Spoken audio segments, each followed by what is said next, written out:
સુબાબેન પછી વનાભાઈ પટેલ. મારી ઉંમર 80 વર્ષ છે. મટોડા ગામે રહું છું. મારા મહિનાથી પછી છે ને ના રહેવાનું, બેઠું છે, ખૂતું છે. પછી ત્યાં ટોળી કરીને મોટરમાં લઈ ગયા. ગાડી જ નહોતું કાતું.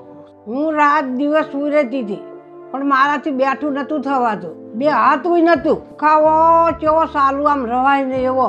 2 મહિના 3 મહિના હું સુઈ રહી.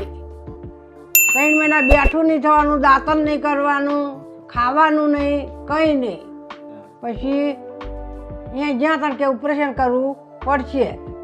પછી ઓપરેશન કર્યું તે 8 સારા મેલ્યા. મારું નામ સનાભાઈ જયરામભાઈ પટેલ. મારી ઉંમર 71 વર્ષ. હું મટોડા ગામે રહું છું. હજી શોભાબેનને સાહેબે ઓપરેશન કર્યું એ મારા સગા કાકી છે.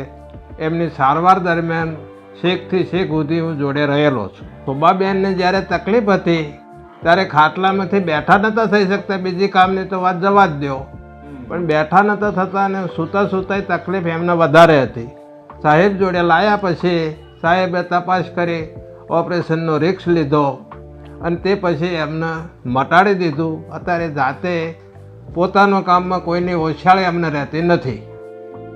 જાતે બધું જ કામ કરી શકે છે અને ઘણું અત્યારે કોઈ તકલીફ છે જ નહીં. શોભાબેનનું ઓપરેશન 12/1/2022 કર્યા પછી આરામ કર્યા પછી અત્યારે એમને સારામાં સારું છે, કોઈની ઓછાળ નથી.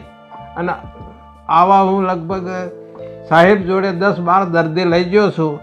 એ દર્દી કોઈની મારી જોડે ફરિયાદ આવી નથી કે સાહેબે અમારા સાહેબથી મટ્યું નથી, એવી કોઈ ફરિયાદ આપી નથી. અત્યારે મારે ત્યાં ખાવું, પછી ગોળા પાણી ભરી આવું, લોટે દવા જવું, સંડાસ, બાથરૂમ, દાંતણ કરવા જવું, નાવાનું, બધું નાવા આવું.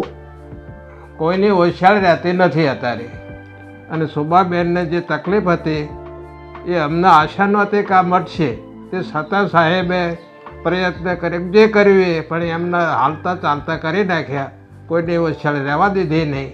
એટલે સાહેબનો અમે આભાર માનીએ છીએ.